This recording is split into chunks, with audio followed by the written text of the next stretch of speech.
Galera, eu não tenho nenhuma simpatia pelo Roberto Jefferson e, como muita gente, eu repudio com vigor as suas declarações e ações. Todavia, eu não posso negar que, além de ser um ótimo orador, ele é, sim, um bom advogado. Esses comentários e o local onde os disparos foram feitos, eles possibilitam vários argumentos defensivos. Se esses argumentos são suficientes para absolvê-lo, eu acho que não, mas são fortes argumentos para tentar desclassificar esse crime para um crime menos grave.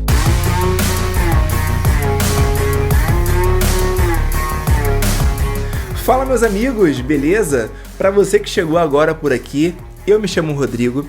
Ali atrás da câmera está a minha maravilhosa esposa, a Mônica, e esse é o Direito com Limão, um canal de educação jurídica popular que tenta te explicar direitos e deveres com simplicidade, com leveza e com bom humor.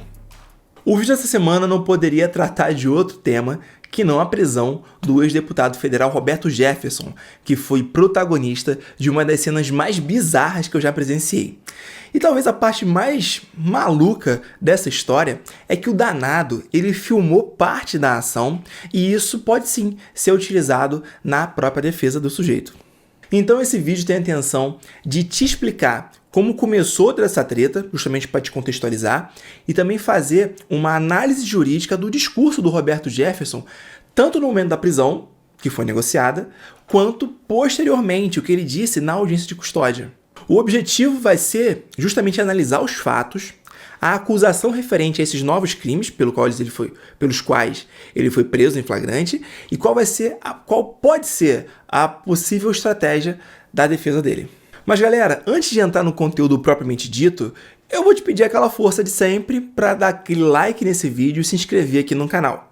Como vocês sabem, a Mônica e eu estamos muito animados com esse nosso projeto e são atitudes simples como essa que mantém a gente motivado para sempre fazer o nosso melhor. E a melhor parte é que isso não te custa nada. É que como a gente ainda está no começo, essa sua ajuda é de vital importância para que o YouTube ele entenda que esse nosso conteúdo ele é relevante e que ele merece ser distribuído para mais e mais pessoas. Além disso, se vocês não sabem, nós também temos um Instagram, onde a gente registra todo esse nosso percurso, essa nossa jornada como produtores de conteúdo digital. Segue a gente lá, é o @Direito com Limão.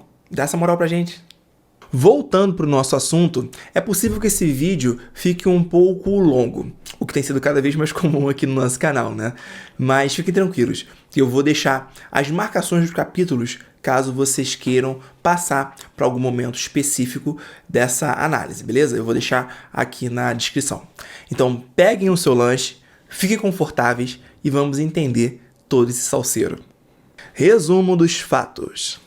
Roberto Jefferson foi deputado federal por 5 mandatos consecutivos quando foi cassado, lá em 2005, pela Câmara dos Deputados pelo seu envolvimento com o mensalão.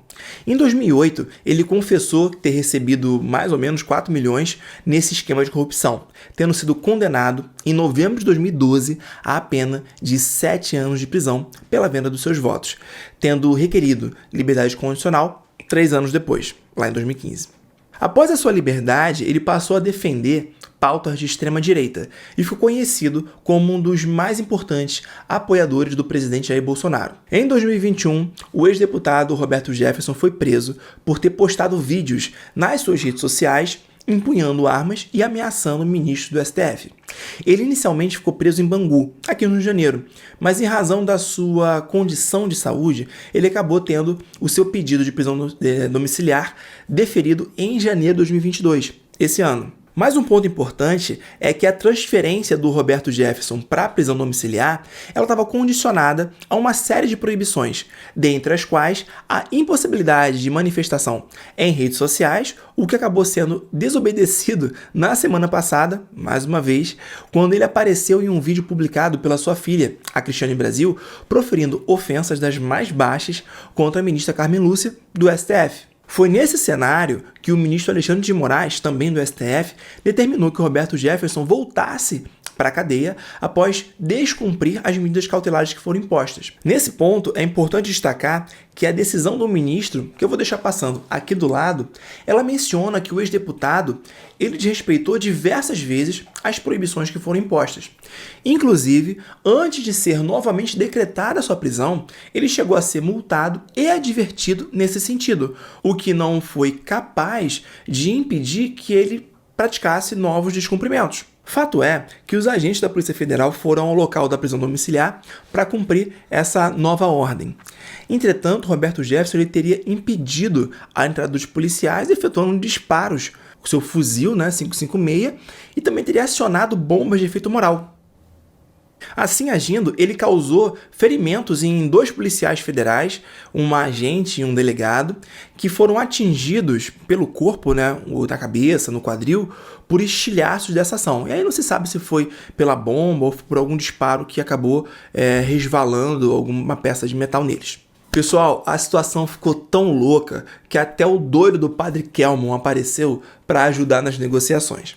Inclusive, esse foi um ponto muito debatido nas redes sociais, porque um vídeo que foi feito pela própria família do Roberto Jefferson mostra como foram essas negociações, como é que elas foram conduzidas. Muitos disseram que o policial federal que interveio como negociador, ele foi excessivamente condescendente com quem havia efetuado disparos contra agentes da lei. Então, após toda aquela conversa de bar, o ex-deputado foi apresentado para a audiência de custódia, tanto pela ordem de prisão do ministro Alexandre de Moraes, quanto pela nova prisão em flagrante pelos disparos que foram efetuados. Na audiência de custódia, ele confirmou ter efetuado pelo menos 50 disparos com seu fuzil 5.56 e acionado também 2 granadas de efeito moral. Lendo seu depoimento, que é complementar ao registro que foi feito no interior da sua casa, é possível verificar que ele afirma estar ciente das suas ações, e que teria efetuado os disparos e acionado o artefato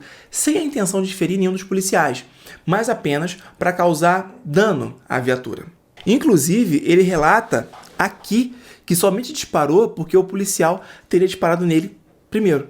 Por fim, o Roberto Jefferson afirmou que está sendo perseguido pelo Alexandre de Moraes, que juntamente com outros ministros do STF integrariam uma espécie de milícia judicial.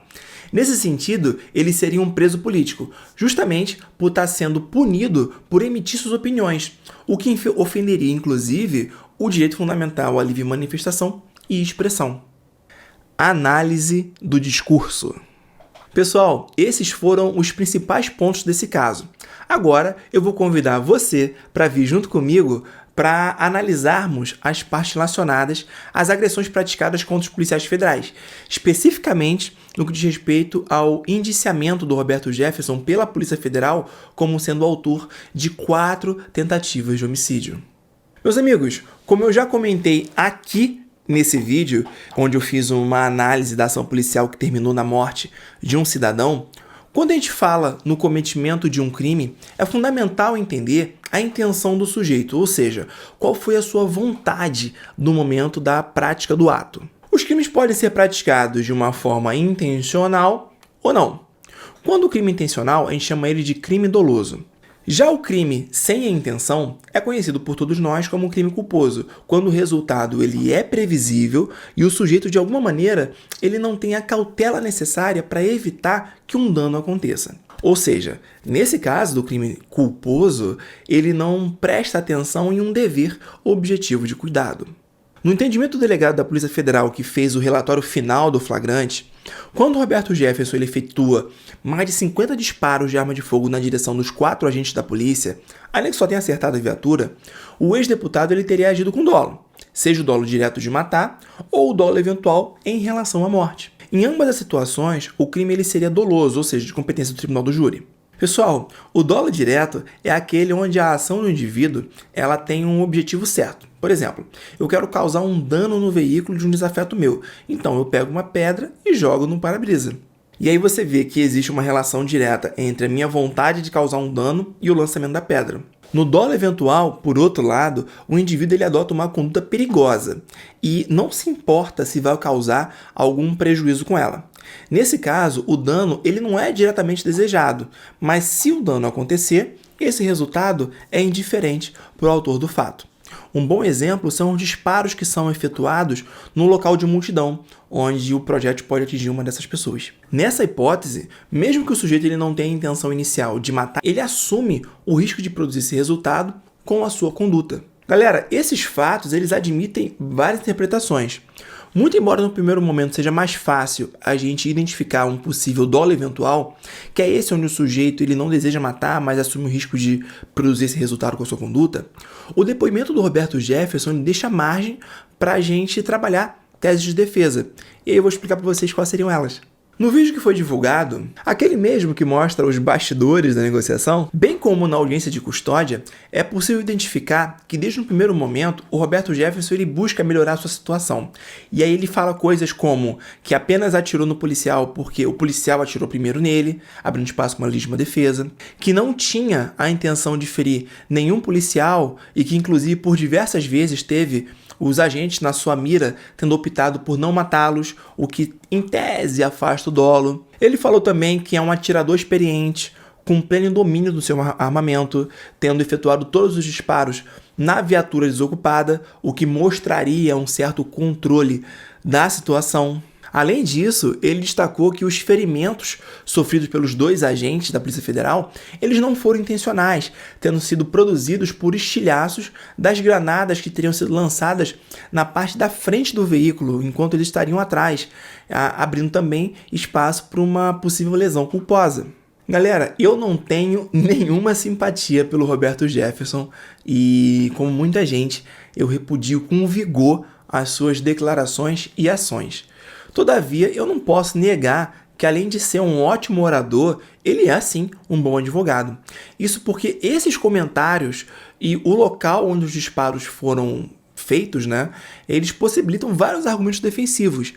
Se esses argumentos são suficientes para absolvê-lo, eu acho que não, mas são fortes argumentos para tentar desclassificar esse crime para um crime menos grave. Olha só, a gente está falando de uma acusação inicial de 4 tentativas de homicídio qualificado, cuja pena individual, né, varia entre 6 a 15 anos. Por outro lado, se esse argumento defensivo ele prosperar, no sentido de que o disparo ele não ofereceu nenhum risco concreto para os agentes, a gente estaria diante de outras 2 situações que são bem mais brandas. Seria o cometimento de um crime de disparo de arma de fogo, que tem uma pena de 2 a 4 anos, e de 2 crimes de lesão corporal culposa, com uma pena individual de 2 meses a 1 ano. Em resumo, além de responder pelos crimes praticados contra os ministros do STF, que foram listados na denúncia da Procuradoria-Geral da República, o Roberto Jefferson também vai responder agora pelos disparos que ele efetuou.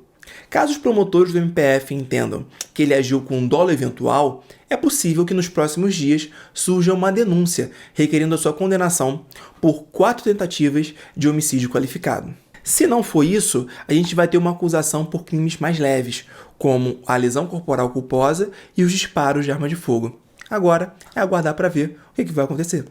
Queridos amigos, eu sei que tem muita gente que está indignada com a atuação do STF e que entende que a prisão do Roberto Jefferson, essa primeira prisão, né, pelos possíveis atentados contra os ministros, ela é ilegal, pois, como ele mesmo gosta de dizer, ele estaria sendo punido por manifestar as suas opiniões.